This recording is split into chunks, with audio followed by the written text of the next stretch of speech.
Hi everybody and welcome to 3-Minute Racket Reviews. Today's racket is the Babolat Pure Strike Tour 16x19 Generation 3. And off the top, I just want to admit that this review is going to be layered in a bit of bias, as I have used this frame as my main competitive frame for the better part of the last 4 years. With that being said, we'll go ahead and get right into it. In terms of the Groundstrokes, I found this to be top tier performer. Like 9 out of 10 rating for me. Something that I found super easy to hit spin and flat shots with. Really no shortcomings from the baseline for me. I think there's enough control there to hit your spot, but also so much free power on tap that you can really vary your swing speeds and still be pretty happy with the result. In terms of the net play, I give this a solid 8 out of 10. I don't think it's a world beater at the net, but the plow of this layup and the heft in the upper hoop, meeting the ball at the net is just such a great hitting experience. It comes through so solid, feels like there's so much plow and so much heft behind the ball. In terms of serving, I think this is one of my favorite serving rackets ever, which is one of the reasons I've deployed it in competitive settings. I think I can hit a lot of spin on both the slice and the kick, but when I want to flatten one out, there really is a nice controlled response in that upper hoop, and the natural power on tap of this one has just a great sensation when it flies off the string bed right. In terms of the power, I give this one an 8.5 out of 10. I think there's a lot of power on tap for a player's racket, but in terms of other rackets in the market, like the Pure Drive or the Pure Arrow, it's definitely not even 80% of the power or something like that. In terms of the control, I'd give it an 8 out of 10. I know I mentioned briefly before that there's enough control there to feel like you can hit your spot, but I did feel like I was having to hit to slightly bigger targets when I moved to this frame.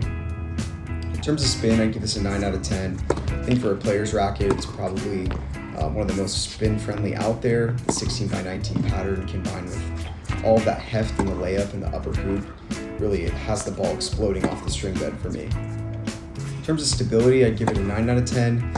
As I've mentioned about the layup, there is a lot of weight distributed in the hoop, the upper hoop. It doesn't really feel like there's a pronounced drop-off in power outside the sweet spot. I found that even on off-center strikes, it was pretty forgiving, and the stability in the upper hoop preserved a lot of power. To the comfort, I think I'd give this one a 9 out of 10. That might be a little bit controversial because I think a lot of people identify Pure Strikes or Babolat frames with arm issues.